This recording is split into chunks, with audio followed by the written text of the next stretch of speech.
And there are scouting positions, usually at the beginning of trails, where people can enter into their territory. The scouting positions always observe what's going on in detail. Sometimes they do it in person. Sometimes they will follow you by using another animal to track you. And they call it telepathically seeing through the eyes of another. And so what they do is they link with a bird, let's say a blue jay, and that blue jay will follow you from tree to tree to tree to tree and be chattering at you and talking with you. But seeing through the eyes of another, using another animal as a scout to observe you, is a common thing.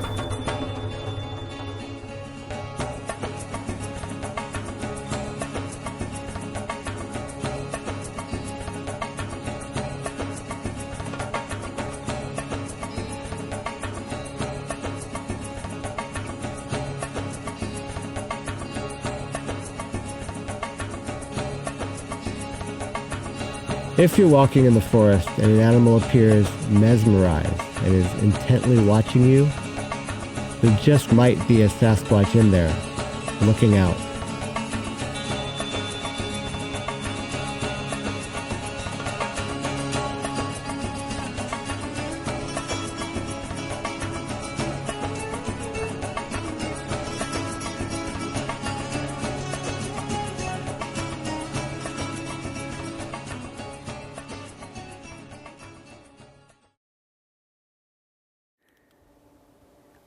The elder wants to know if you have any, you have questions. He's telling me you have questions. Would they care to share any information about their council of elders? These councils are made up of 13 members, individual members that are selected by local clans within the vicinity, within what you would see determined as 100-kilometer radius. And each individual clan leader is a part of this council. And the reason why they have these councils is to discuss the impact of humanity and man in their particular areas. So if there's, and he showed me image of like if there's a logging in a certain area, what do they need to do? Like as far as, do they need to move out from this area completely? Or is there a potential for only so many of the trees to be harvested and then they can regrow, or else they would move back in? And he's talking about the local clans to move back in and start the replanting and to reseed again.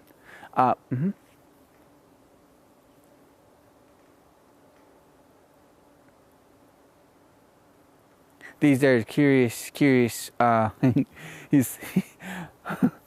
talking about that these are the curious children that are playing and making these sounds. And they're very fascinated with your machines, is what he's talking about, this elder. They're looking at the lights, they're looking at the camera. They're trying to understand why humans would go this far as to capture a visual representation in this way. They just have no concept at that. But they're very curious beings. And so, so the council also, what he's sharing is that they're here to help regulate how many humans, how many people are able to be contacted. Those who are ready, those to whom they select, who are ready, who are willing to open their arms and be expressive and be vocal in this way. And it's creating a trust. They're cheering. They're happy. They're hooting. They're going to start hooting in a minute. So, does this answer your question? What other curiosities? So human beings that would like to open themselves up to Sasquatch? Yes. What would you recommend they do? Start by picking the trash up. The more that we acknowledge your resonance, your balancing, your acts, by picking the trash up, by honoring and respecting the tree forms. This is the first step that humanity needs to learn, is to be accountable and to take responsibility for the actions of times past. And you will earn our trust in this way. We are very appreciative of those efforts. They disapprove of a lot of human actions, like logging and things like that. Have they tried to make contact with people that do those things, or politicians? Have they tried to get channels to people that actually, do those? Yes, what they're sharing is that with regards to your government officials, there are those contactees that have infiltrated the various agencies, but this is more in alignment with the star people. They're calling them the star brothers and sisters, are doing more of this work. For us, our priority is in connection to the earth and the planet in the form of making sure that the trees are green and making sure that the forest fires are kept under control. So any type of environmental efforts, that's where they emphasize their energies rather than a more governmental structure is what they're indicating. They leave that work up to the star nations.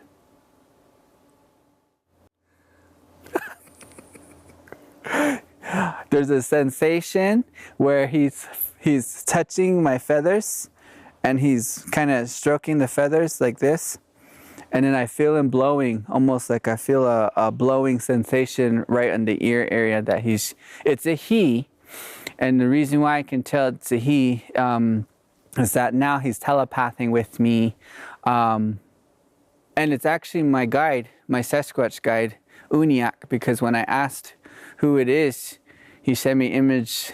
He's being smart aleck, saying that he goes, "You know who I am," and then I felt his mischievous energy, so I knew it was Uniak. So Uniak here, there's a grandmother energy elder to my left here. She's right here, and she's gonna have some things to say here in a minute. So yeah, she's a member of the Council Fire, is what she's sharing right now. And so I'm asking her what her name is. Miri. Her name is Miri. And she also has a strong galactic connection because the word, her name Miri, is a derivative of her system, the galactic star system that she's from. Planet, she's telling me the planet is called Miria. Miria is how it's pronounced. And part of the Mirian System Alliance is what she's talking about. And I'm telepathing with her right now and asking her how many light years is it from Earth, because she's able to provide these coordinates. 130001. 130001 is the numbers and the coordinates that she's giving me. She's asking if you have any questions for her. She's taking it to a different level. Yeah. What is her connect? Wait, is she a Sasquatch? Yes, she is. She is a Sasquatch, but she's telling me that she's from a different planet. But she's lived here on Earth for 3 generations. Okay, so, Miri, what can humans do? How can they increase their frequency, vibration, gifts, if you want to call it such, in order to communicate not only with you and your people, but how can they best be of service to the planet? And what she's sharing right now, she's more or less, she's saying to be a mirror. She says to mirror the resonance of the highest heart resonance.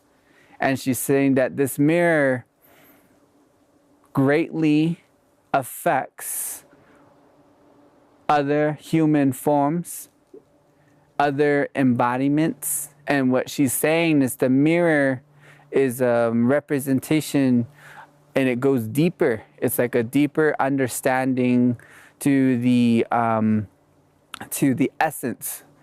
Deeper, deeper, deeper. She keeps saying go deeper. And so she's saying when you look at this mirror,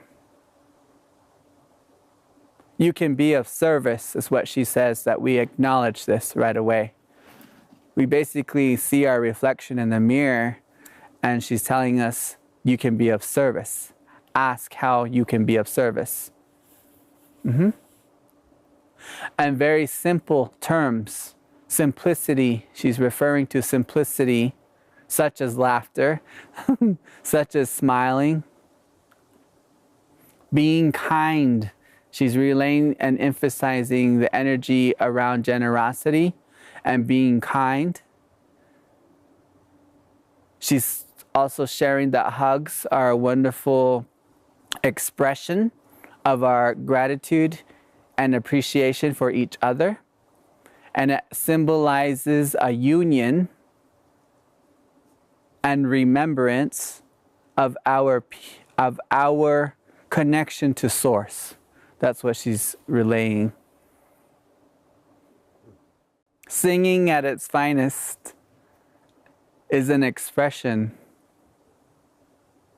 of who you are, who you surround yourselves with, who you embody.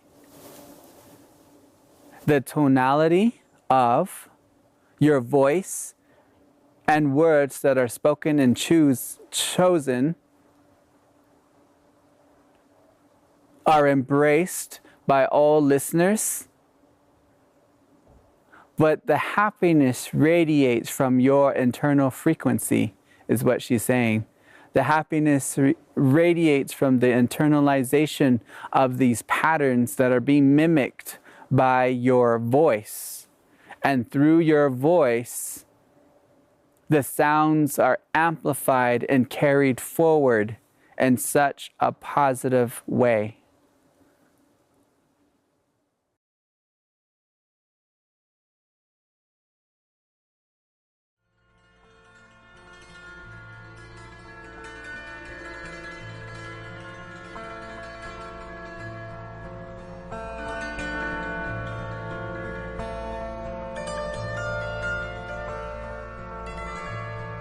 The Sasquatch have been here for a long time and have had many contacts with humans over the years.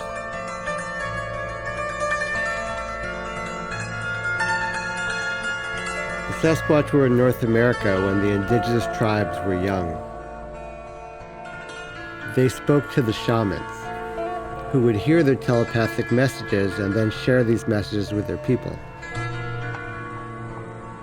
Much knowledge was passed from the Sasquatch to the tribes in those days.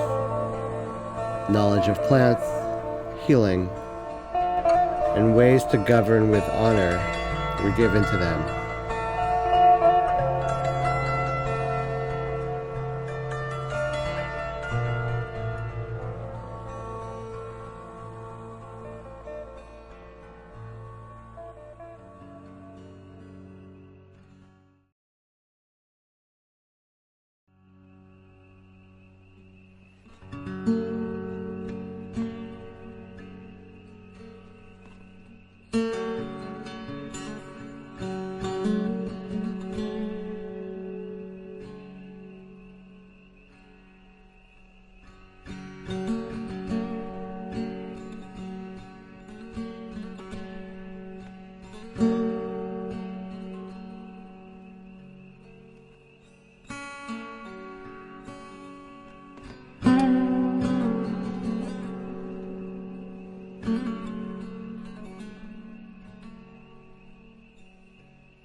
The Sasquatch people, if I could say their goal is, even though they haven't presented themselves that way, but for us to stop warring. This war goes on all over the planet, and because we're all interconnected, it doesn't make any difference who people are. If you're Chinese, Japanese, if you're African, American, if you're gay, if you're Muslim, it doesn't make any difference. We're all interconnected. So they want us to respect each other, to stop all this warring, and to be able to live in peace. They also want the corporations to stop paying off people in the government so they can go in to the public's state forest and national forest and start clear cutting, which they've done, which they have no right to do. The foresters that work for the government say, oh, we need to prune or we need to select it out. It's baloney. They don't do that, they clear cut. So they said somebody's got to use the forest and blah, blah, blah. Well, it's being used. It's being used by Sasquatch, all kinds of four-legged beings and everything. So you start taking down the forest, even ants and insects and birds and so on. They can't be in nest in trees and so forth, and they have to go other places. So we're really like locusts, where less and less land is available. I've lived on the Amazon living amongst the Kewaunee Indians of Upper Amazonia when I was doing an ethnographic study. And I've also, I've been to the Amazon twice and I've been all through Amazonia. Thousands of miles I spent. Now I don't want to go down there because there's huge, hundreds of acres that are just clear cut and made into soy products and all these other things just to commercialize while they're destroying one of the most delicate ecosystems in the world. Humans think that the forest is to do whatever they want with, to trash, to dump trash there, to clear cut, to do anything they want, not thinking that the trees are what gives us oxygen. But most of the oxygen comes from phytoplankton in the ocean. So a lot of that's being destroyed now. And they did a study years ago. From the time of the dinosaurs till now, there was far more oxygen back then, and there's far less now, and it's becoming less and less. Viruses, fungus, bacteria cannot live in an oxygenated cell. So the less oxygen we have, the more prone a person is for disease. So we're not doing ourselves any favors. We need to look at the big picture, the way the Sasquatch are, and not just for gain. Millionaires want to be billionaires and all that kind of baloney. How much money does a person really need? I'm nowhere near a millionaire, and absolutely nowhere near, but I really have everything. And I'm not a materialist, so, you know, I live more humbly. So they want people to stop being so materialistic, because their materialism comes from the natural resources that are being destroyed. Then when they're through with them, they throw the plastic in the oceans and dump and do all this crazy, absolutely hideous things. So they want that to stop. If people want to connect with the Sasquatch, they emphasize meditation and prayer. To meditate twice a day, to learn, it's not difficult at all. I teach meditation. Prayer is talking to God or talking to the universe, the universal matrix. And meditation is quieting the mind, quieting the intellect, listening to God or the matrix of the universe, because you'll get an answer back. Something will happen. You will go into you will raise your vibrational frequency closer to the Sasquatch people once you start meditating regularly. That's really important.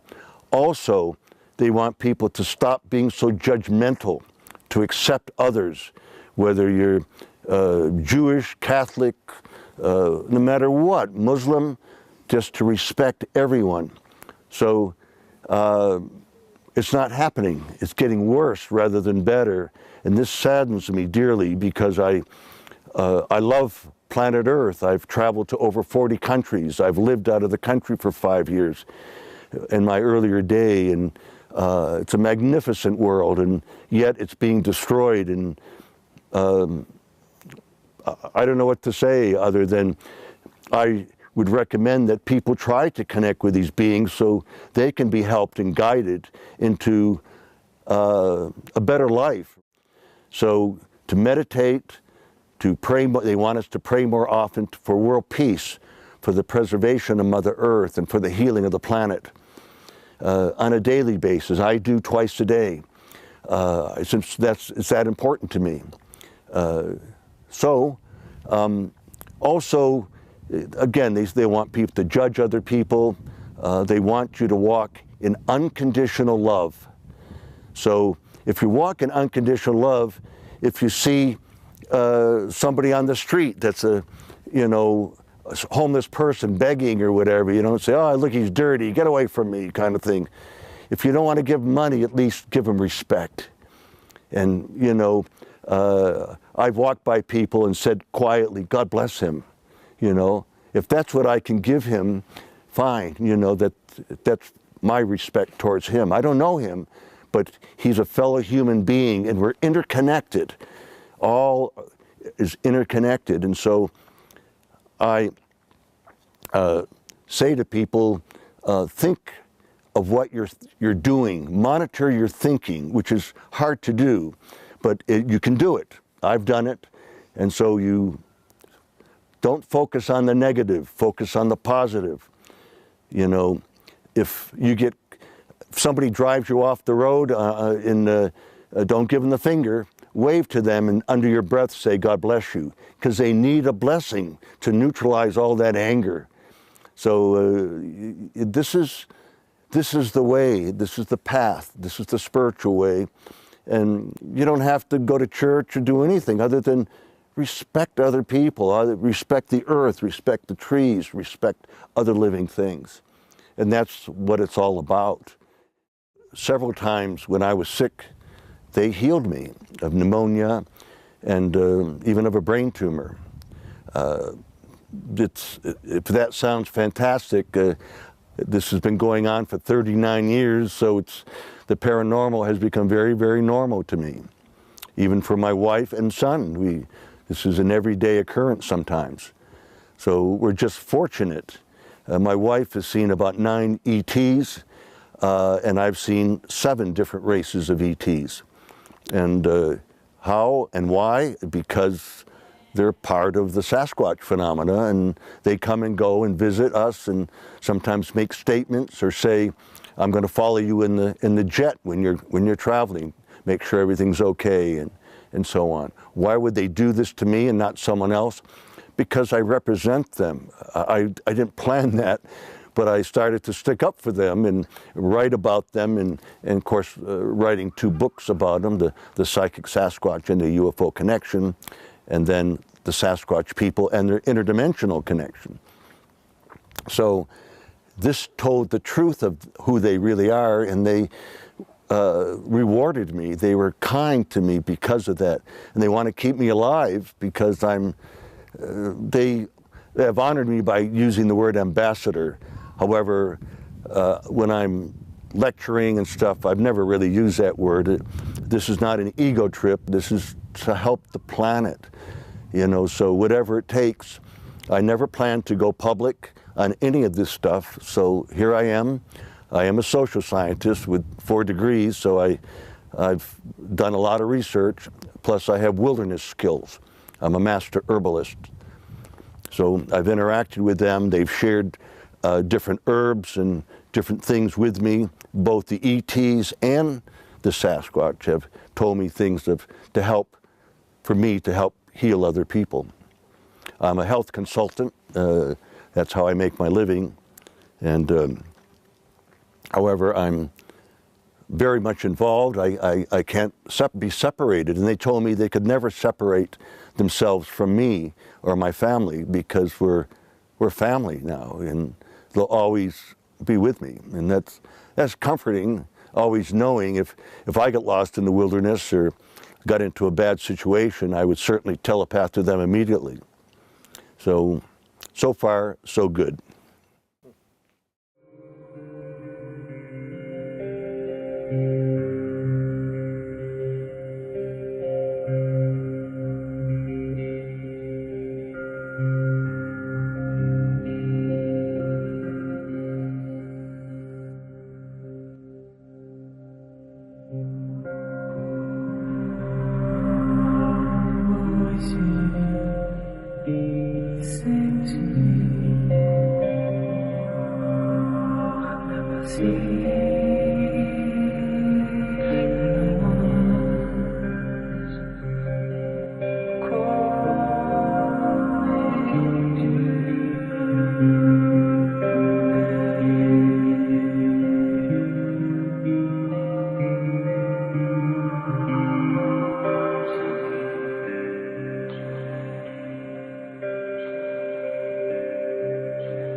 And so I went back on my 50th summer. I went to northern Saskatchewan, where my grandfather was born and where my Cree relatives come from, ancestry.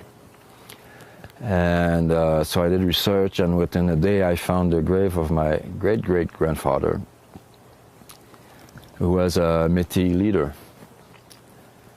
And so I also I found some third-degree Cree cousins. So I called one of them, and we talked about our ancestry, and I had read that story that my great-great-grandfather, when he was around 8, him and his twin brother, were found in the wilderness of the Northwest Territories by some Cree trappers, and they were living in a hut of branches, wearing raw hides and eating bugs and roots, and they didn't speak any human language. And when I mentioned that story, my cousin was surprised that I found about it, and she said, "Well, we have Sasquatch in the family." So then it took me a while to process that information, but I realized that I'm part Sasquatch, like probably many more of us than we know. It's a known fact on many reservations, especially in the northwest and the north, that there's a half, quarter, or 8 Sasquatch people that are hybrids, basically. So I realized that they're very close to us, very close relatives, but we know nothing about them. So, well, if you do kind of research online and on TV and looking on documentaries, you'll find a lot of misleading misinformation. That's why this documentary is very important, to hear from the first-hand experiencers who have learned from Sasquatch themselves who they are. So when I started really researching about Sasquatch very deeply, I soon ended up finding that the best source of information are the native accounts, native traditions, because they have had many generations of interactions. And they have described them always as magical spirit beings that are very psychic, that can appear and disappear, that have magical powers. And it all sounded very nice, but it sounded like a legend until you meet them and you realize that's the real story. That's who they are. So that's why the mainstream researchers are still looking after tracks and pieces of DNA, and they don't get any further about knowing who the Sasquatch are. In the ancient tribes, it was mostly the shamans who were communicating with Sasquatch and star beings. They would be ambassadors for their tribe. Most people in the tribe would not go and disturb the Sasquatch unless they were called to. So for a whole year, I had phenomena started to happen, one after the other, and I was not understanding what was going on. I had heavy footsteps on the roof of the bus. I was living it three times at least when the bus was shaking, and I couldn't see anything. And then I heard footsteps around the bus, and then I heard whispers near me, and I could feel someone sitting on my bed at night. Always very gentle, not invasive, I always felt very peaceful, loving energy. And one night there was one who came and walked and looked at me through the window, 6 feet from me, fully materialized. So I was like totally. Well, that's what happened is that what we call cognitive dissonance. I was seeing a Sasquatch 6 feet from me looking at me, but my rational mind could not process or accept that reality. I thought it was impossible. So he just turned and kept walking, and I went out and he turned around and grunted back. So I knew it was real. It just took me a lot of time to realize that they can go anywhere anytime they want. And they're not limited by our linear timelines and space reality.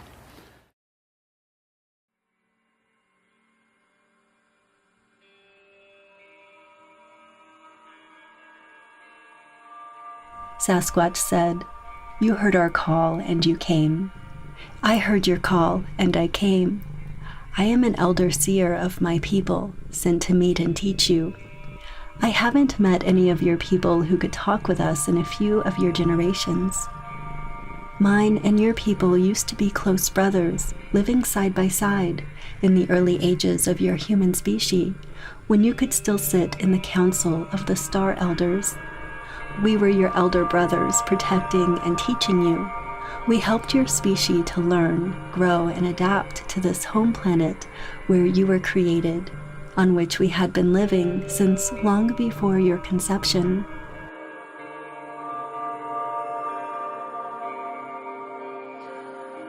Our people, like yours, was bioengineered by the Star Elders, but we were born many eons before you were.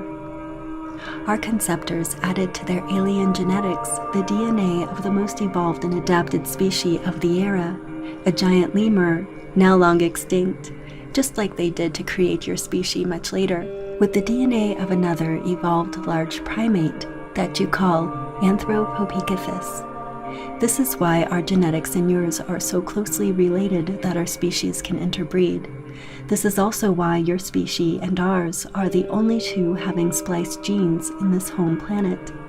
So we came from the same star seeds, making us relatives, but our earthly ancestors are different, so we are not your ancestors, but your elder brothers. My people were created as part of a cosmic plan to allow ancient souls of star beings to incarnate on this young planet and help it evolve into an intergalactic outpost of consciousness while discovering its many resources and life forms. We were conceived to possess mighty physical strength and resistance, with thick skin and fur, to adapt to every possible environment and climate, from snow-capped summits to dense jungles, and be protected from mosquito and snake bites, with strong limbs enabling us to break trees, run fast, and jump high and far. Keen eyesight and clairvoyance to see in the darkness, even in the deepest caves of the underworld. Huge lungs to swim underwater for long distances and be perfectly autonomous and self-sufficient without need for any external material support. We were also gifted with powerful psychic abilities that we have kept to this day, including telepathy, mind reading, remote viewing, hypnosis, astral projection, dematerialization, teleportation, shape-shifting, and permeating consciousness. This last ability allows us to impregnate an area and surround entities with our soul, so we might be perceived as interdimensional beings, but in reality we are incarnated species with highly developed psychic powers, like none other from this home planet. Your first ancestors, too, were created with those same psychic abilities, but your evolutionary course has largely depleted your gifts, as well as your longevity. We have kept our connection with the greater soul of our species, like most animals have, while our telepathic abilities allow the average individual among us to tap in and communicate from distances with any other one gifted with this faculty. So any of us can know at any time how any other thinks and feels through telepathy. When one connects with our greater soul, the whole species can potentially know about it, but our individualities remain independent and free, so individual behaviors are not always representative of our greater soul species. Likewise, we can read minds and intentions of others. That's why those fools who chase us like beasts with guns and infrared glasses will never catch a glimpse of any of us. Our telepathic abilities allow us to foresee who is coming and feel their intentions, so we can hardly ever be surprised by one of yours, except maybe when we are deeply asleep or when one of your fast-moving vehicles comes our way. Otherwise, we show ourselves to your people only to frighten away some unwelcomed intruders, or in the rare case when one of you is willing and able to communicate peacefully in spirit with us. Once one of you has established contact with our greater soul, we can always communicate in spirit afterwards, regardless of distances, much like we do with our star elders.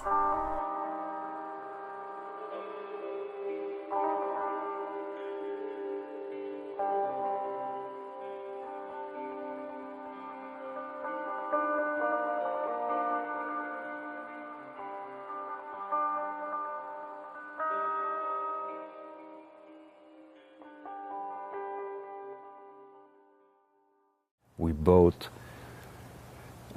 mutually agreed to come together and communicate.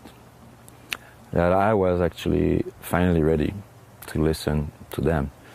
And they have such a vast consciousness that the info download they gave me, he was there, I don't know, 10 minutes maybe. Then he stood and left. And I could see the trail in the morning. And the info download lasted about 10 minutes, but it took me weeks to process, to understand it. One of the next morning, I did for the first time, I did a video report because I had to talk, to share this thing, but I was totally like under the shock of trying to understand what just happened. The following night, I remember he told me, now we're connected, we'll always be together. we can come anytime to you. And so I asked him, is that true? And this whirlwind came around me, and stopped and whispered to my ear. And I said, yeah, we're really connected. The next day I was walking out and we were calling back and forth in the woods. After 1 month after that, I sat and started writing. Actually, the place I started writing was way in the bush, like 15 miles in the bush, and there was a big Sasquatch hut there. The only one I've seen of the kind, which was made of huge, heavy trees piled up. It's like a beaver hut, but gigantic and enough for a couple of Sasquatch in there. And so as soon as I started processing this information they gave me, they kept giving me more. And I started first sharing that as a post on Facebook. I didn't know what to expect. I probably lost a few friends, but I made many new ones. So our channel messages they gave me. So they are elders. And what elders do is that they watch over the youth, over the children. They guide the younger species and races and souls. So there are many different things that they teach apart from that, from history. And one of the main thing is multidimensionality, is to understand because they are themselves gifted with interdimensional abilities and very high psychic gift, and they understand the different dimensions. So as every higher consciousness being, and eventually us humans who are also multidimensional beings will evolve into this, are evolving into this understanding of our interdimensional abilities.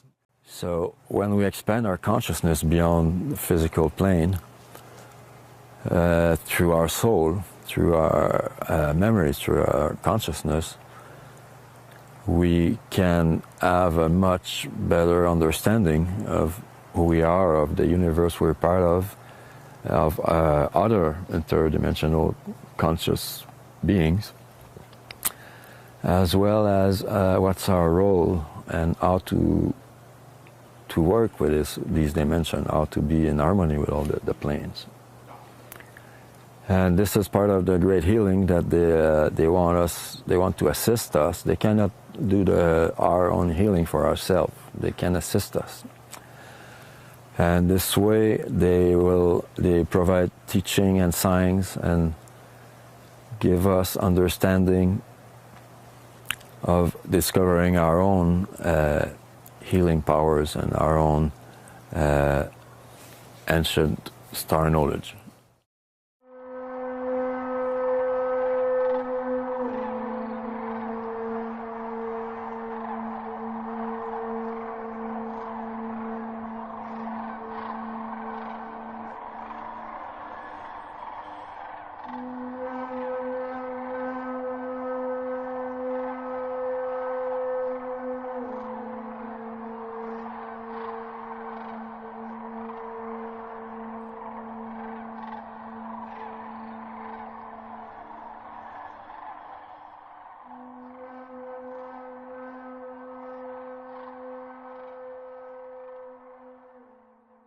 After we published Sunbow's first two books, Sasquatch Message to Humanity, Book 1 and Book 2, the Sasquatch told me that basically they were going to kind of pass the torch on, and that I would be the next to, be channeling message and to be writing Book 3 and 4, which will eventually come.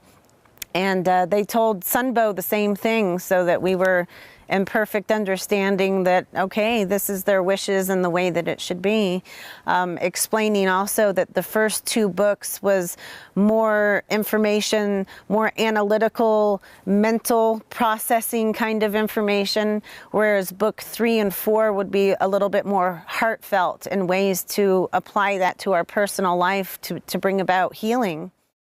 The information that I channeled and wrote in there is 12 different chapters on how we can bring about healing for ourselves. It explains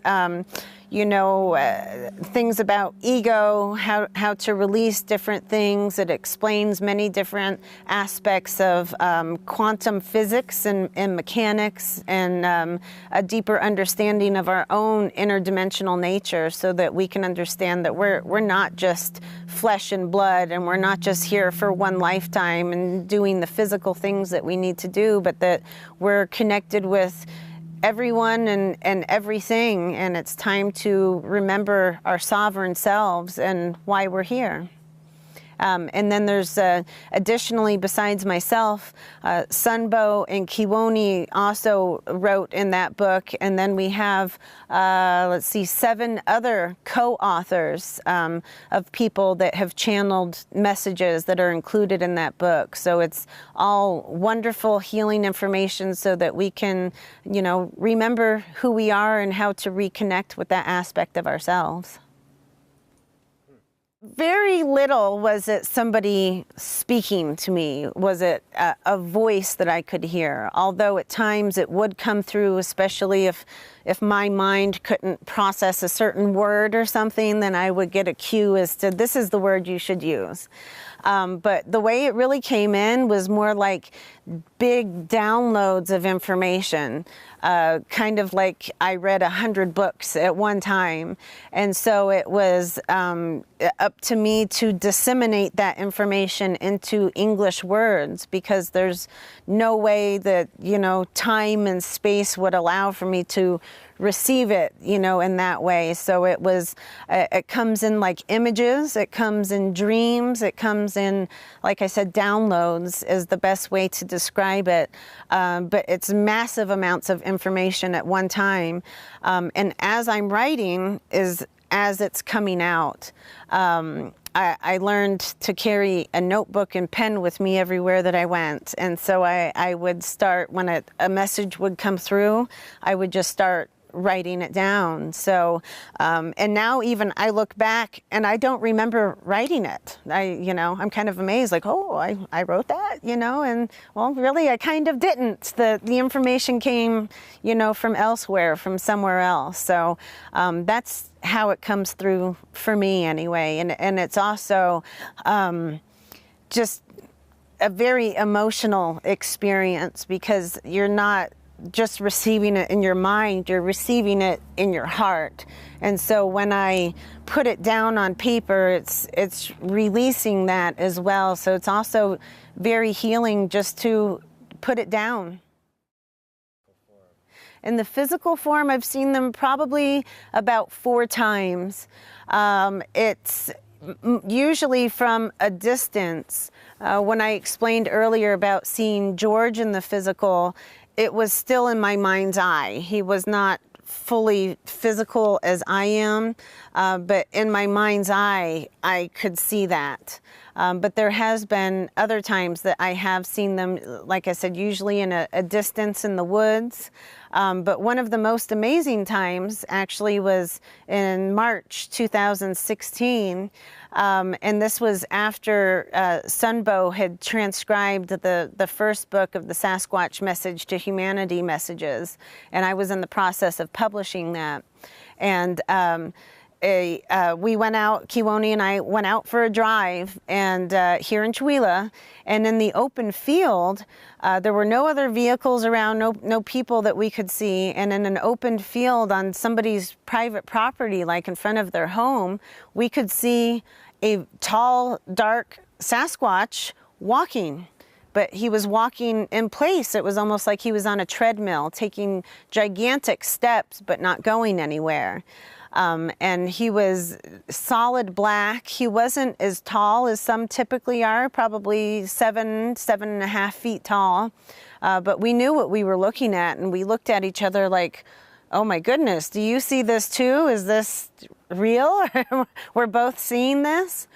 And then we went on along the road and continued to. And shortly we came, there was a lot of snow on the ground at the time, and we came to a place where we saw some gigantic tracks. And so we got out and we measured them and took some photos of that and everything too. And we returned home, and I got a message from Sunbow over the computer, which he had sent the evening before, but I had not checked them. And he said, oh, by the way, Camus, the Sasquatch elder that channeled the messages to him, Camus told Sunbow to tell us that he was going to be visiting us that day, that we would be seeing him shortly. So that was amazing and great confirmation right there that I jumped on to, you know, tell him how excited we are of what we saw, and he already knew that that was going to be happening. So that was one of the most amazing experiences, also because two people experienced it at once. So, you know, I knew it wasn't something that I just made up in my mind.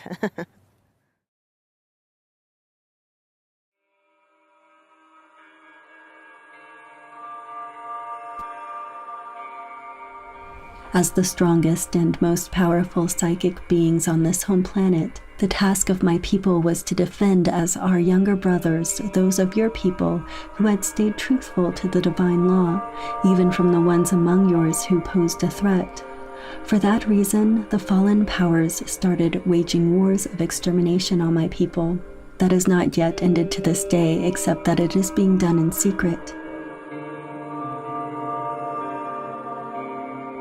Those events caused the separation of your people from my people. From there came the many accounts depicting us like dangerous cannibals, under which your people unfortunately too often know us. It is true that some of our species have attacked and killed, even eaten some of yours, and sometimes abducted individuals for attempts of contact and even for interbreeding. But these individual actions cannot be taken out of the context of wars or resistance to the destruction of homelands, just like many of your tribal people have reacted to invasion when their very survival was threatened by enemies. But the truth is that many more of my species have been destroyed by human actions than we have ever hurt your people. Our total population has been reduced to a few thousand less survivors scattered around this home planet. To this day, most of us still die to human hands rather than to natural causes. Since this world has become hostile to us, we have chosen to reproduce as little as possible for safety.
Well, it was in June of 1961, not actually 1960. I was in Boy Scout camp for a couple of weeks in the San Jacinto Mountains of Southern California. One night, about the middle of the first week of our camping trip to Boy Scout camp, tent started to rattle and shake. And my roommate in the tent, we both were awake, and we're going, what's going on here? And they were shaking the tent, rocking the tent, picked it up off the ground with us in it, set it back down. But the thing that was interesting is I had put that whole experience out of my mind as just being some phenomena of unexplainable until 2 years ago. We were at this conference, and all of a sudden all of these memories started returning to me from the past of these encounters with Sasquatch, or Big Brother as we tend to call him. And he was been involved in my life ever since 1961. They have shown up in Vietnam when I was there. They showed up several different other locations in my life. When I was in South America for several months, they showed up down there. So I've been interacting somewhat without constant contact with Bigfoot or Big Brother for the last 50 some odd years now, and only have recently come to understand how profound some of that information has been. It was given to me that we're now correlating with the information that the ETs are giving us and finding out the truth about what's going on in this world. So that's what happened. Our interactions with Big Brother Sasquatch have been life-changing for us in a way that really made us stop and think about what the definition of being human really is. When our extraterrestrial friends contacted us within the first several months, the fellow that started talking to us at the very beginning explained, you know, we're human too. You're Earth human. We're Pontel human. But we are still human.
Big Brother is also human.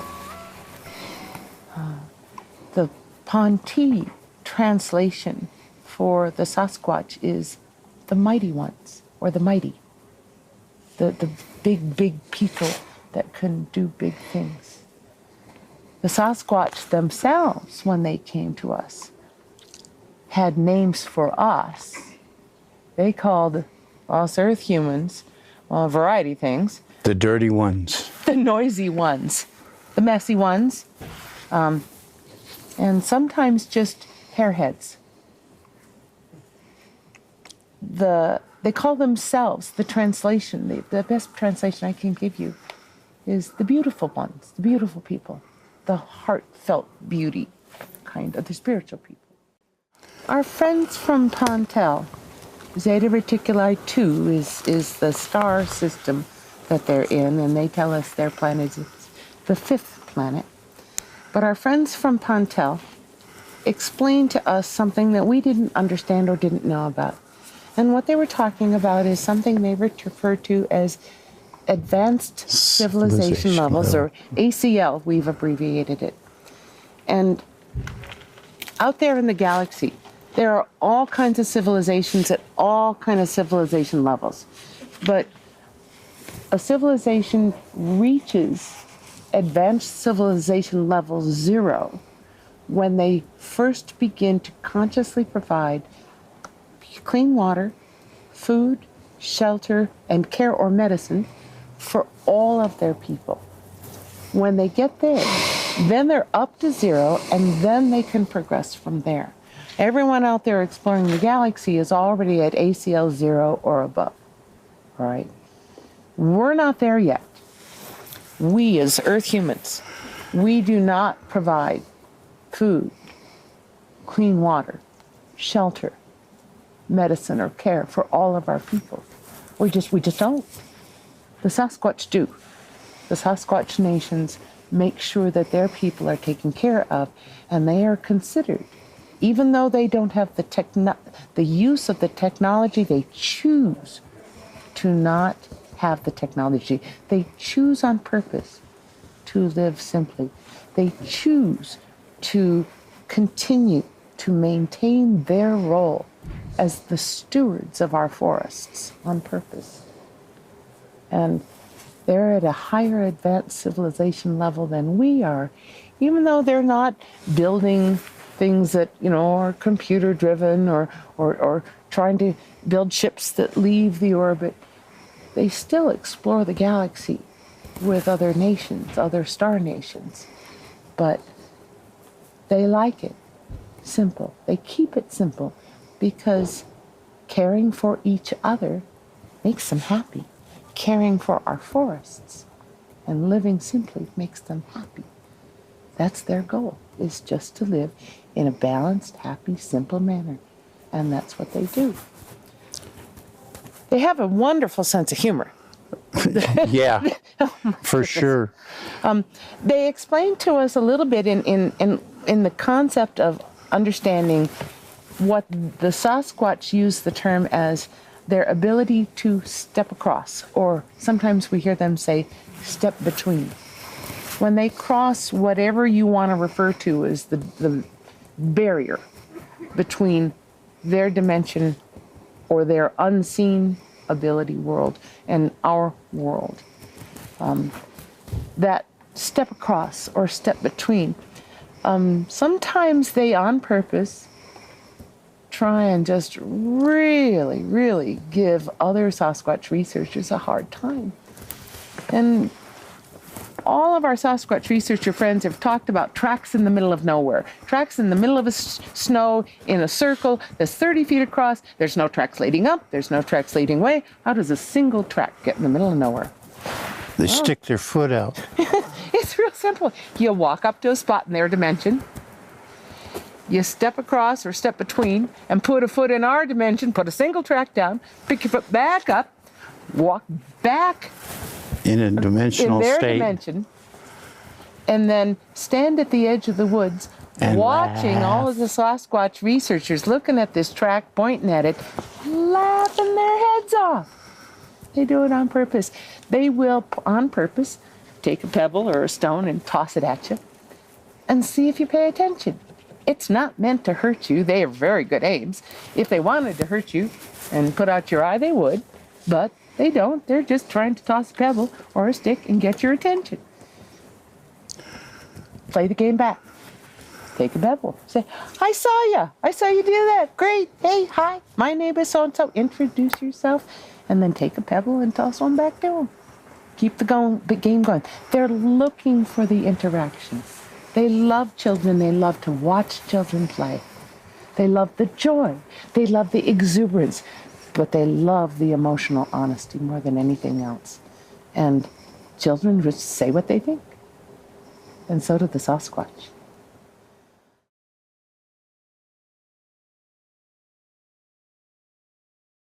So with my clan that visits the Spooner, Genoa, and Woodford's area of California and Nevada, they are called the Churok clan, or Churok. That's what it is. It's Churok clan. Tenaha is the one who walks with me. I am soul bonded with him. I'm not sure. I know for sure we have like a relationship kind of thing, but that's all I can tell you at this time because I'm still unraveling it as I go. They have Maya, who is their... Now keep in mind, they can send me a sound through a thought. So I have to make sense of it. It's kind of like translation. So Maya is supposed to be, or is, their medicine woman who she showed up and okayed me to hang with the clan, and then she left and went about her business. In shamanistic ways, and I can't always explain it, but everybody has a natural marker. And for Maya, hers is a dragonfly. For Tenaha, or Big T, he is a hawk. I mean, it's crazy amounts of hawks that'll come. And then we have Talik, which is Tenaha's big brother. And we have Ellie, who is a young one that hangs out with my little daughter, my 10-year-old. We have Yahoni, and she's not gonna let me say her name.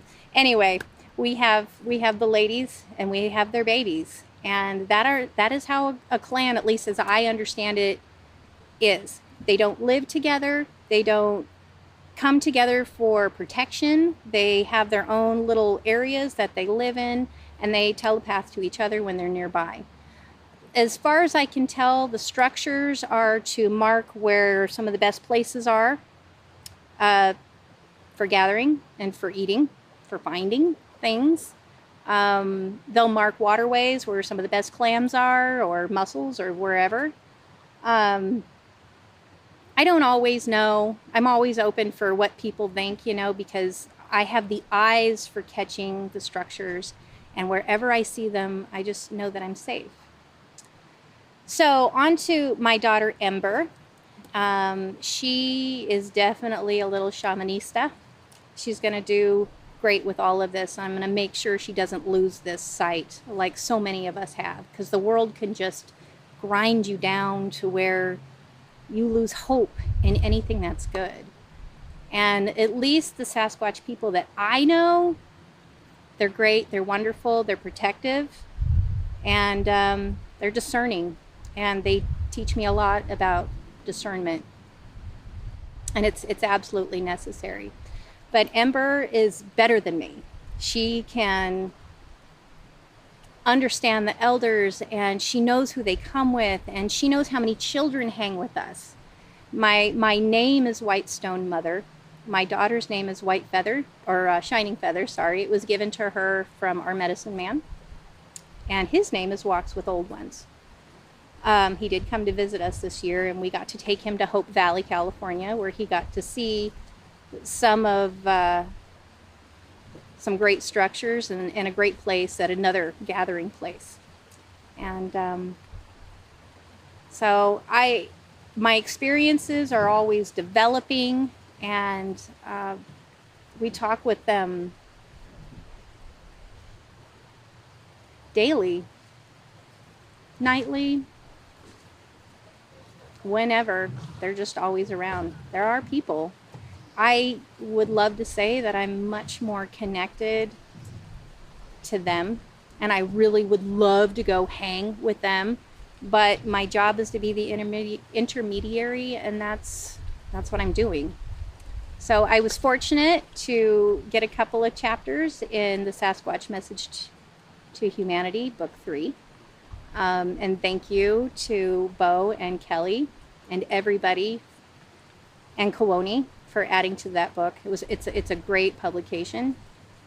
And I realized that it is hard for people to understand what's happening with our forest family, but they are really here. I mean, I've even heard stories that in Winnemucca, Nevada, we had a horrible forest fire, crazy wildfire, just ripped through, and a Sasquatch came falling out of the woods on fire, and they put him out. They called in a veterinarian, and the vet said, no, this is a person. So they brought in an EMT, one of the paramedics to take care of him. But you know what? That was hushed. It was closed up so people wouldn't know. But if you look hard enough on the internet, you'll find it. It's there, So there are emergency people that have helped them. They're like us. They are us. We are them. We're not really different. It's just that, think of us like ants. there's big ants, there's small ants, there's red ants, there's piss ants, there's ants, right? So the Sasquatch would be like the bigger, slow-moving ants, you know, and we're like the fire ants that are just taking over everything. And at some point in there, we need to bring the balance and create our connection. And our connection is going to be through DNA, and that's going to freak people out too. So there are a number of sacred seed carriers, and that are human females. They're all around me right now. Human females carrying the seed of Sasquatch. And Tenaha, of course, has agreed that I carry his.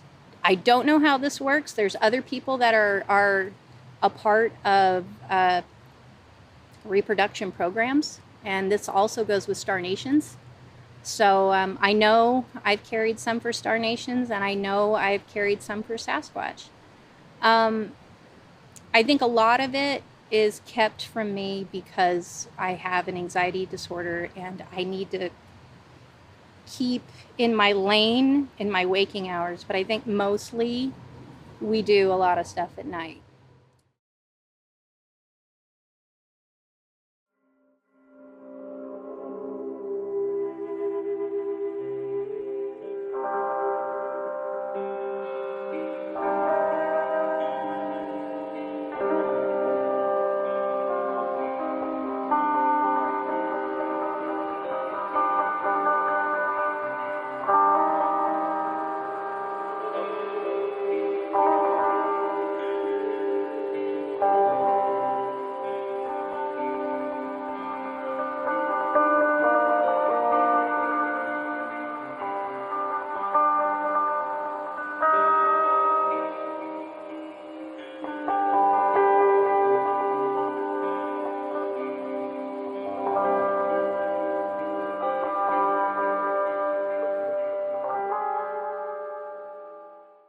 Most of my interactions aren't physical. I have seen them in the physical form, but most of my interactions are of a telepathic nature. Balana, my mentor right now, he came to me in a very traditional manner. Each Sasquatch has its own personality, and he came to me in a very traditional manner. And when I first started getting lessons from him, he said, "Come to me in the purest way." And I was like, "Well, what does that mean?" He's like, pure in spirit and pure, physically. And I'm thinking, okay, do you want me to come out naked or what? Because I don't know what you mean. He's like, "Well, come as pure as you can." So, I live in the city. My backyard is right next to my neighbor's backyard, and I didn't want to go out naked. So I came out with just shorts, and I was barefoot and I didn't have a shirt on. And I came to him pure in spirit and the purest way I could in physical form. And I sat down with him, and he has a very traditional feel. Like this is, like if you were to sit with a Native American elder, it's very traditional, it's very important. And the feeling was just very important, and I was very honored to sit with him and talk to him. So then we started having lessons, and I would come out to him like that all the time. I can see them with my eyes physically when they are dematerialized. I can see them in an energy form. To me, they look like a thin sheet of ice. You can see right through that, but there's a little distortion because the energy is condensed. I can see the energy as it's kind of condensed, and it ends up into like a shape of them. I see the head and I see the shoulders, and I see their energy when they're dematerialized. There's no color, but it's just a clear energy, but it's denser than everything around them. And one of the coolest things that I've seen is when I first learned that I could see them, is I walked up to a Sasquatch in my backyard while it was snowing. I saw the Sasquatch was standing there. I walked up to it as it was dematerialized in an energy form. The snow was coming down, and as the snow went behind the Sasquatch, the snowflakes would distort as they went behind. So you would see it coming down, And as soon as it went behind the Sasquatch, you would get that distorted look of the snowflake as it was falling behind their energy. And that was like one of the coolest things I've ever seen. I was just standing in front of this beautiful Sasquatch that was in a cloaked form, and with the snow falling behind it. And it was just, it was one of those moments in my life that I'll never forget. They are very concerned for us as a race because we are on a destructive path. Our consciousness is on a destructive path that technology is starting to take us over, and we're starting to treat each other in a very negative manner. And as everybody is a parent, it's apparent to everybody that, you know, we are in dire need of help. And the Sasquatch are just one of many higher dimensional beings that are coming forward to help us raise our consciousness and to help us wake up and understand that we are all one, we're all connected, and everything that we do is connected to everything else. And it's all energy, it's all interconnected, and our consciousness needs to be raised for our race to start living peacefully and start treating each other with respect and love. Because right now, we are not doing that. They are very concerned about where we're heading, and the urgency is picking up, and we need to open our consciousness and open our heart to everyone around us and start treating each other and understanding that we're all connected and we're all one. So what you do to another, you do to yourself, because you're connected. And the Sasquatch are pushing that message. And I think that's why there's so many humans involved right now, so many humans that are connected to Sasquatch. And there's a ramping up of energy right now because all these Sasquatches are coming forward and they're trying to get a message to the humans, and they're trying to get us humans involved to help wake up our fellow humans. Being in the Air Force, I know that the government is kind of an overlord. They're kind of a roof of control over humanity. And I worked for the government. I know how much control that they use. They're trying to let us know that the human race is being controlled by an overlord. They're being kept asleep. They're being poisoned. They're being used and controlled in many different ways. And that we need to free ourselves of this bondage, and we need to wake ourselves up. And the only way we can do that is when we raise our consciousness and we start understanding who we are and what we're capable of. The Sasquatch are there to help us. They're our elder brothers. They're there to help us understand what our connection is to them, to the earth, to our past, to our future, where we're going. And they're there to help us wake up and realize that we're on a destructive path. And my job as a messenger is to bring this message out through them. And they're teaching me all kinds of things. So the basic urgency of the message is we need to all work together and wake our race up out of deep sleep, because our race is sleepwalking right now, going to a job, paying the bills, going to a job, doing all those physical things, keeping the system going and keeping us asleep. And that what we're doing to the planet is wrong. What we're doing to each other is wrong. And we need to evolve in a higher manner. And it's about the evolution of the soul. It's about evolving to a higher way of living and a higher consciousness. And I am so happy and blessed to know the Sasquatch and to learn what they're capable of and have that relationship. And I just love them. I love them like they're my family.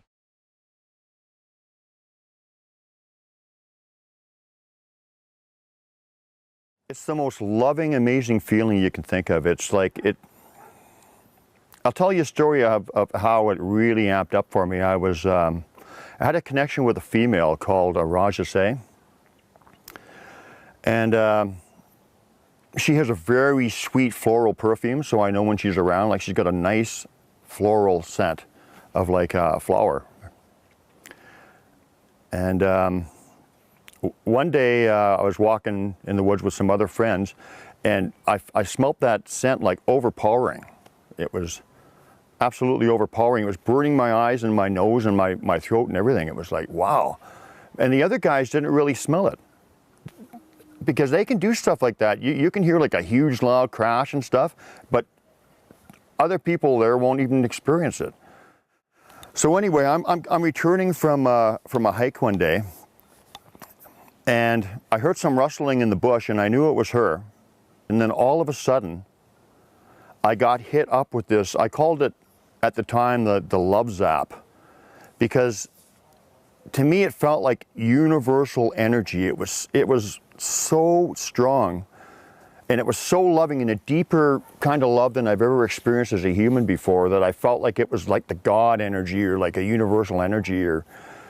And I was, once again, I'm not usually a crybaby, but I was bawling my eyes out. It was so powerful. And there was also a huge download of information to it.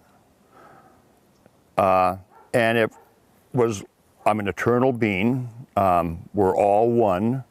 We're all connected. And not only did I get that message, I felt it. I felt the connection. I felt the love. I felt that high vibration. And that's actually what they want, to raise our vibrations, because when our vibrations are raised like that, we cannot carry on the way that people are carrying on these days. We can't hate. We can't have wars. We can't have greed and all that stuff. It's just, you can't go there. That's what they want to do.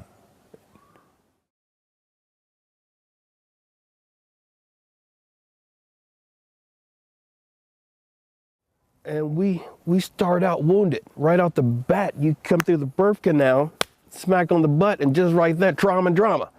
And from the rest, you're walking through that for the rest of, growing up.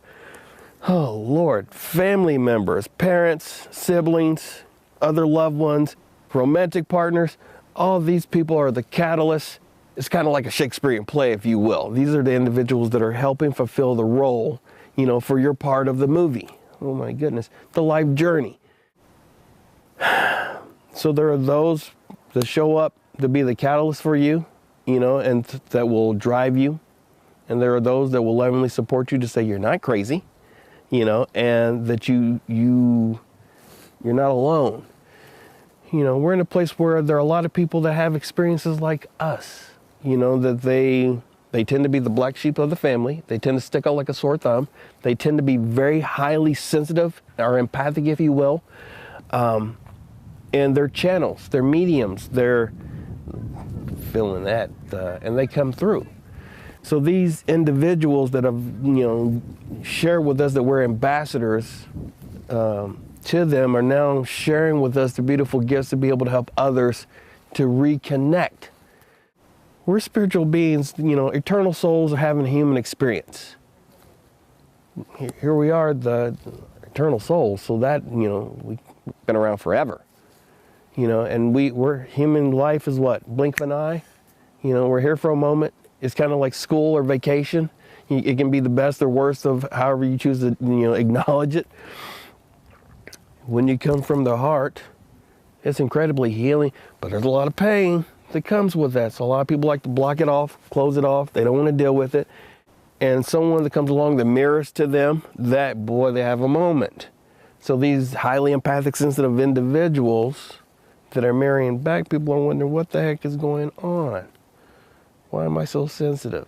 Why so serious? Being able to give back and being able to receive. So it's good to be able to come to a place where there are those like you that have been through the same hardships, the same challenges, facing the same fears, overcoming the same obstacles, all uniquely helping each other to grow. And everybody's got a piece of the puzzle that they're all bringing and putting together here, which is interesting because, hey, not so crazy. Yeah, we do have telepathic gifts. Atlantis, Lemuria, Mu, places existed, well before Egypt, and the energy there, Machu Picchu, all the sacred sites originate from the other previous ones. And now here it is, everyone's starting to remember. And Sasquatch, the angels, the elementals, all these individuals have been very present before and are now helping us to remember and reconnect now. So for those that want to be able to connect with them, all they ask is be open and be willing to do the work. Face your fears. Fear, false evidence appearing real. Boy, if it feels painful, it looks painful, but yet that's the necessary catalyst for further growth. Be willing to walk through that. So I was willing. What have I got to lose, you know? Family life's already crazy. Might as well go for it and see where I'm at. So I allowed myself to be on the journey, and it has been a heck of a journey, let me tell you. I'm not a professional photographer. I just simply love sharing messages. And I kept asking. Is it that simple? Absolutely. Asking ye shall receive. What do you ask for? I just said the truth. I didn't know what else to ask for. I just don't know why am I here, because I feel very out of place. But don't you remember you said that you will come back? I did. We said we would come back. We said that we would come back to help the planet and the people on the planet. I think we got suckered. Well, you know, until we actually allow ourselves to step into our true role, because once you find that, passion takes over. You love doing what you do, and it feels very natural. And it doesn't feel like work, because it's what you love to do. As opposed to someone working a 9-to-5 that's absolutely miserable at it, but they can't leave it because they have other obligations. But boy, for those that are doing what they have a love for, they still have obligations too. But they're able to do that and still be freed up from the shackles of this false imprisonment that we're supposed to follow. So it's funny. You're supposed to do this, this, and this, and we're miserable. But if we follow our heart, which is go with what you feel, not what you think, everything opens up quite nicely.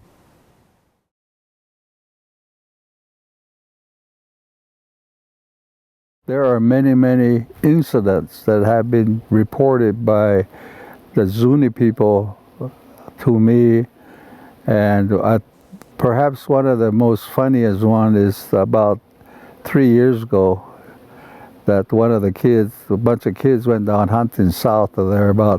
It takes about maybe 2 or 3 hours to get there, and it's Sasquatch country. It's around Reserve, New Mexico. And it's right next to what they call the Gila Wilderness area, where no people can go in there with trucks. The only way you can go in there is by backpack. So in that area, they had these people that, well, they're my relatives that were down there, and they were young guys, well, probably in their 18 to 25-year-old. So they were out hunting. They went turkey hunting in the spring. So when you're out there, they like to drink beer. And so that night they went to sleep, and one of the kids, he was a big guy.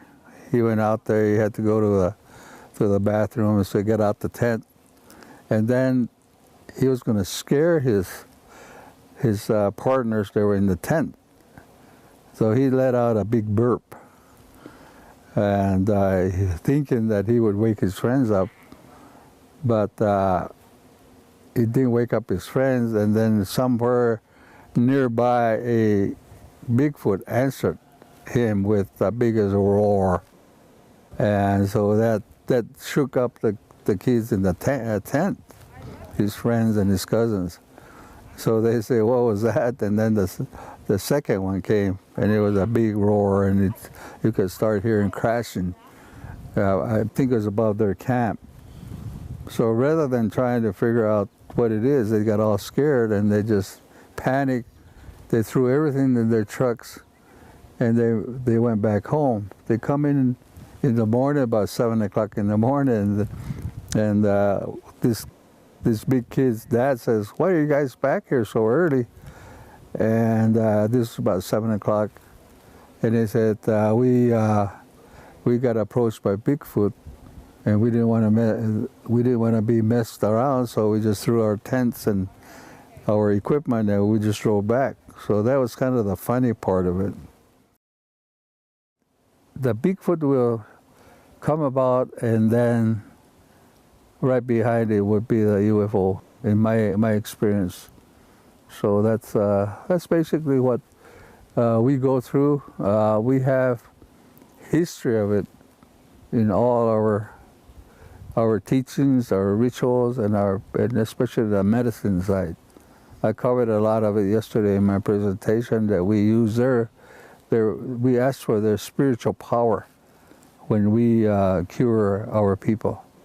And the other thing too is that they have a special place in the whole pantheon of man-beast connections, like the other animals, the cougar, the wolf, the eagle, and all American Indian tribes refer to them as our animal brothers that help us with the curing practices and other things related to the balance of nature.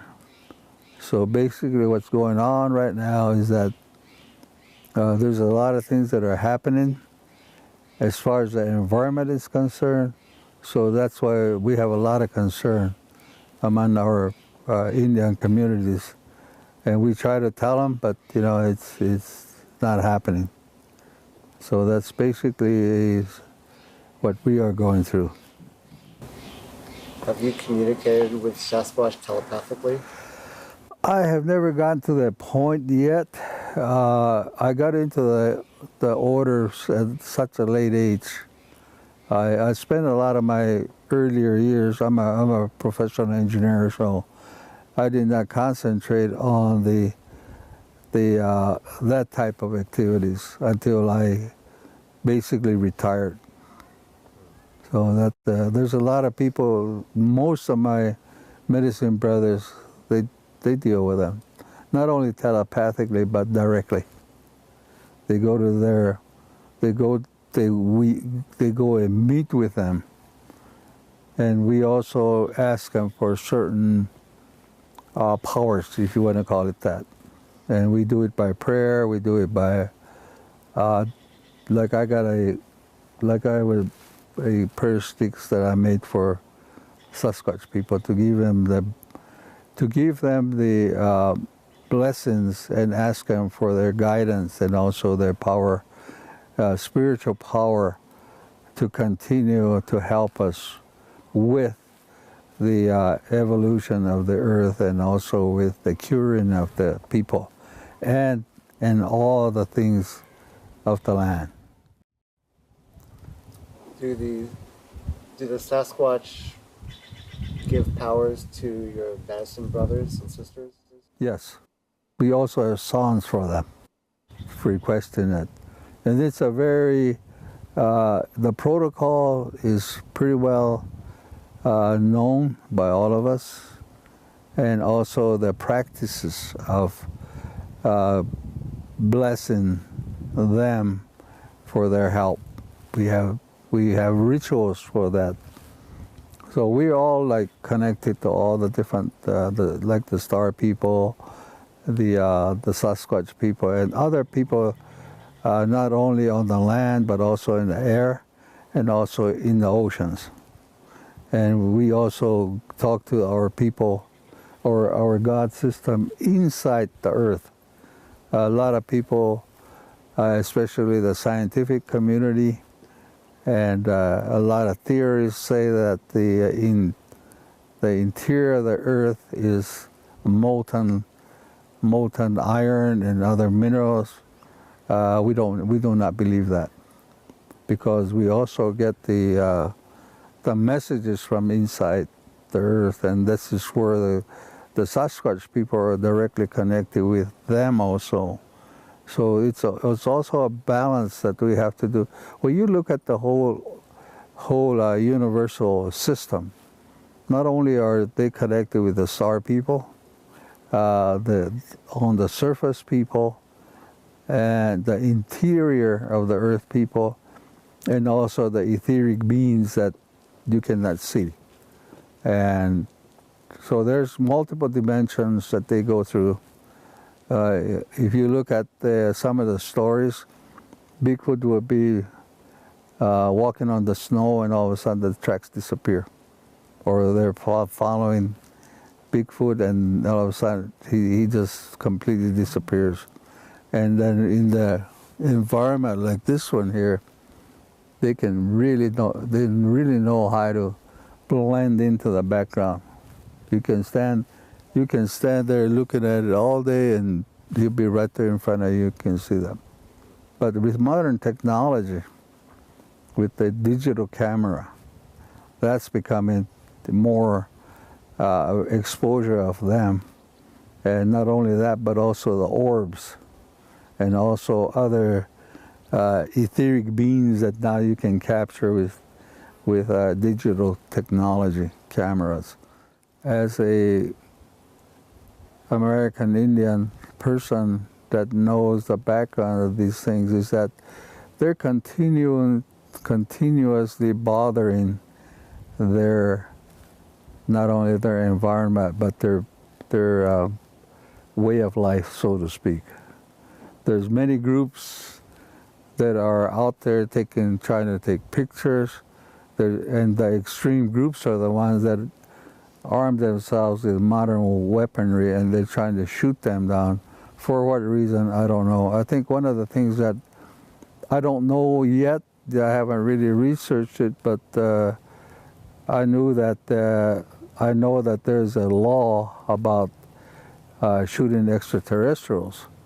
But why don't they just expand it? Or maybe there is, maybe it's just, but I just need to know if there is some law that says that you are not supposed to shoot Bigfoot.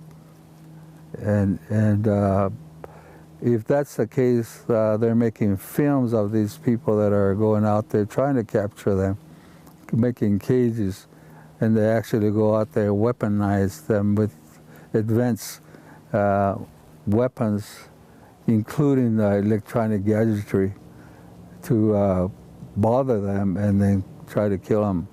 There's a lot of clear cutting and a lot of pollution due to mining and due to fracking, which also destroys it. Even other things like the government doing military bases and just killing everything that's in the way, and also the toxicity that is caused by many different groups that are destroying the water supply and the air, and also the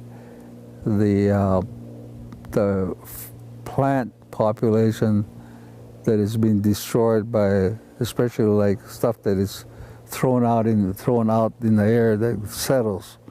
So we have to look at overall comprehensive approach, and we have to continue to keep fighting the big brother, the government, and their experimental programs.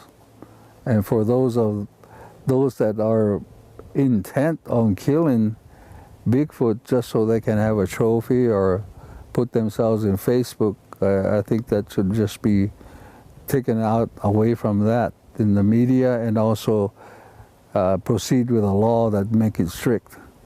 So that's my hope for the future as far as Sasquatch Nation is concerned. Thank you very much.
many of these clouds are cloaked ships.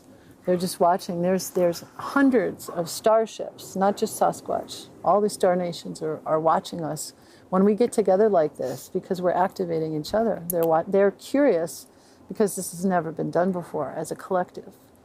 So when we get together, our curiosity and our experiences bring us together. So we're exchanging stories and codes and information and helping and healing. But it's also, we're bringing all these pieces back together. Mm-hmm. It's like Osiris, we're remembering. Like puzzles.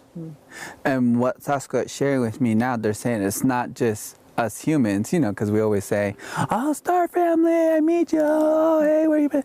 They're also sharing stories about, oh, well, my human's like this. And my human does this. Well, my human's like this. So they have stories about us just as much as you're asking stories about our, best story about Sasquatch. But they're saying we have stories too that we're sharing about you guys. Yeah.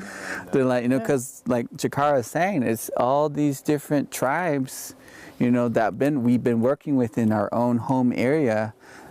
They're all coming together here, to meeting each other for the first time, and then sharing stories just as much as we are. So there's this exchange that's happening. There's a galactic campfire. Yeah. There are also many guides here. There's what they call Sasquatch Atani. Some of my guides are here. They're like ancient grandmothers just watching. And there's some elders over there. Many of these tribes are very interested to know who we are and what we're doing, because they've never seen a group honor them so much. Everyone wants to take from them. Everyone wants to capture their essence, their energy. It's a jealousy. It's actually they don't understand. They say the humans are so enraptured in not understanding how beautiful they are. They can't see themselves.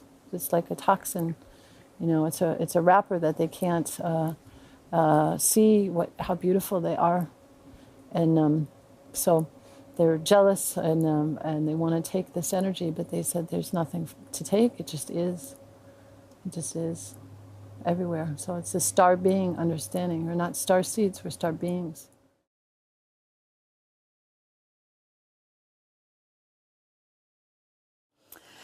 Another encounter that I had was in Colorado as well, in the mountains. I was with a group of shamanic healers, practitioners, stuff like this, and we were walking forests, and we were walking through Sasquatch territory. Actually, they mark the trees and stuff to indicate their territory, and they were. Those that were able to perceive psychically were coming in. They were scared that we were there because they didn't know who we were. A group of us like this, and they were height projecting, and they were doing things like this to kind of like intimidate. Intimidate, go away. They also emit this odor to push you out of their territory, and we all stopped. And a dear friend of mine, she started experiencing the trauma of some of those Sasquatch. I want to be careful how deeply I go into that story, because it was really intense at the time, but she was on the ground having the experience of being tortured in ways like this. And in that experience, as we were pulling that energy out of her, the trauma and this stuff, we realized we're pulling this out of the Sasquatch. We're healing that dynamic. And I don't know how much time went by, but eventually it got better. And then they came, the young one and an elder came forward to indicate thank you for that. And we kept walking. The Sasquatch have been here a long time. And the history of humanity is not accurate as most people know it, and we existed a long time ago along with them. So like the stories about Atlantis, Lemuria, Mu, all this, these are civilizations where the Sasquatch lived with humans and other beings. We all live together like this in a harmonic way. So the agenda of the Sasquatch nowadays is to wake up humanity and cure the sickness. So they want everybody to wake up to who they are as multidimensional beings. You're not just born here and you have a life and you pay taxes and work and all that stuff or worship God or whatever. It's like all that is completely irrelevant on a multidimensional level. the Sasquatch want us to remember or let go of the story of being kicked out of the Garden of Eden. It's like that story was given to us to make the planet not be our friend anymore. It was given to us so we would shut ourselves off from the song, so we would believe that we're shut out. And the Sasquatch beings want us to know that we were never shut out. We've been here, the nature has been here the entire time. We're just sleeping, and we don't see the consciousness of the animals. We don't see the consciousness of the trees. We don't hear them. Kids hear them. How many kids, how blessed those kids are, they get to play in the woods in their childhood. I got to do that. I can't tell you how many times I sang to trees.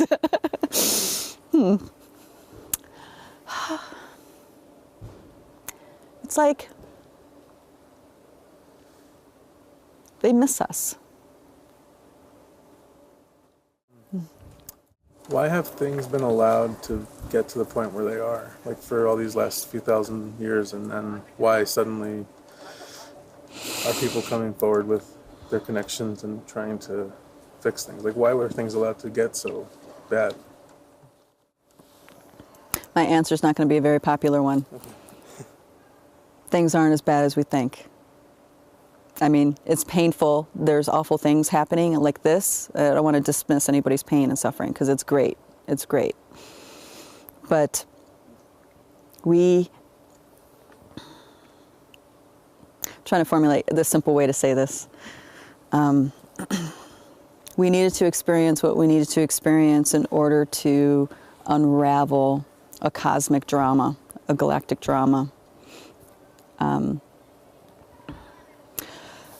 Celestial events, things have happened in our solar ring and beyond. Like I was saying before, we're all intricately connected. So things that happen on the other side of the galaxy has an impact on us here. And things have gotten to this point because we're working out that impact. It's like a ripple effect. We're over here in the ripple effect, okay? So now we're coming into a different place in the galaxy, and it's time for us to wake up because there is nothing but highly charged consciousness. So everything that can't match that is going to evaporate. There's a myth or a tale told by the elders that you are transparent and clear and your heart is pure when you can pass through the eye of the sun. That means your consciousness is so perfect, the geometry of your consciousness is such a perfect form that it can collapse completely and maintain its integrity. And everything that cannot do that evaporates. It's done. It's gone. And that's what we're passing through. We're passing through the eye of the sun right now. And this is why this is an amazing time to be here on this planet, actually. Even though there's all this suffering and all this stuff happening, this is like, there's so many beings that want to be here. There's so many beings that want to be a part of this because there are things being unraveled, undone, that you only get in the eons of existence. You only get this little tiny window to undo it. So we are here to undo all that, to love into the darkness, to bring peace where there's war, to bring light where there's dark. And that's what we're doing.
that is a doorway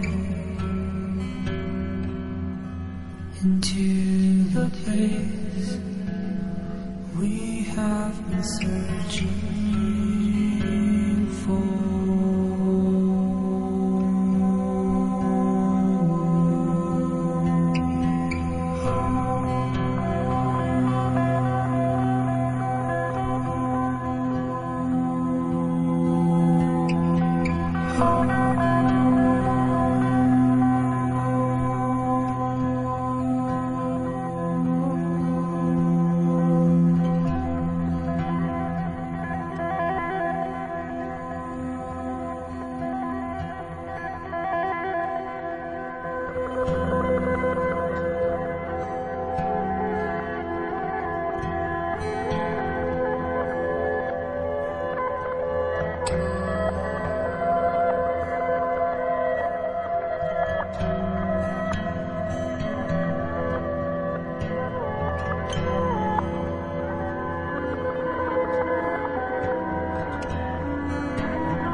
Form a roadway into a part that is a doorway into the place we have been searching for.